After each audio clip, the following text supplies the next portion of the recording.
Today is Thursday, November 20th. This is the 1967 Cadillac Eldorado in-dash clock. This is available for Boyne from West Clock. And in this particular instance, what we have for my friend Perry and Kevin, his mechanic up in New Jersey, is an example of the Quartz conversion. So unlike the original vintage West Clock and Boyne movements, where you have the tick, tick, tick sound and the incremental movement of the second hand, what we have here in this fully restored, essentially new clock, because it's a brand new body and a new quartz motor conversion, is a continuous sweeping second hand, okay, and just a constant purring of the motorized quartz movement. So you don't have the incremental second hand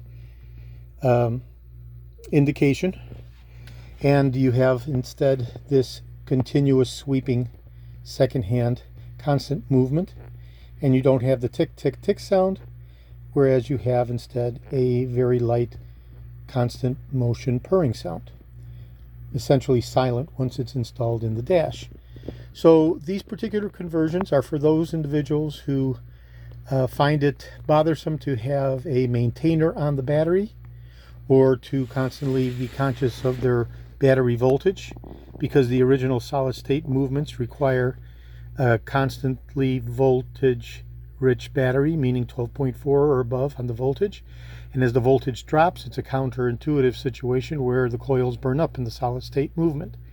Okay, similarly, if the car's been sitting and the battery has been drained and then you start it or jump it or whatever, you have another tendency to burn up the coils of the original solid state clocks.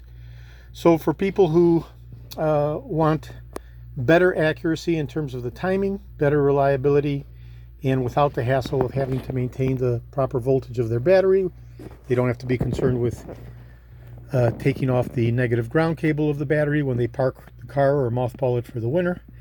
They can have a quartz conversion, which is essentially an entirely modern quartz movement embedded within the original casing with the original faceplate. So externally, it's 100% period correct.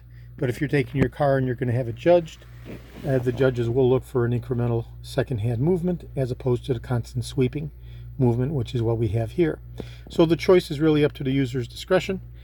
And this is an example for my friends Kevin and Perry up in New Jersey on what the sweeping second-hand quartz conversion, essentially silent clock retrofit, looks like.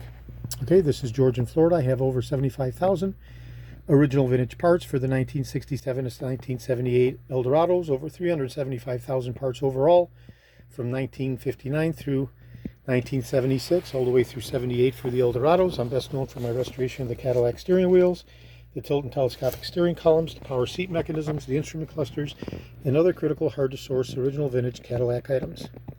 One final point to go through again: the 67 Eldorados as well as the 67 DeVilles and Fleetwoods have a very expansive instrument cluster. It's very prone to corrosion because of how the air conditioning duct is ventilated through the transparent lens cover internally. And one of the most common causes for the clocks to burn up is the instrument cluster not having been serviced or properly restored or anything along those lines. So that's another issue. So if you want a lot more forgiveness, a quartz conversion may be the proper answer for you.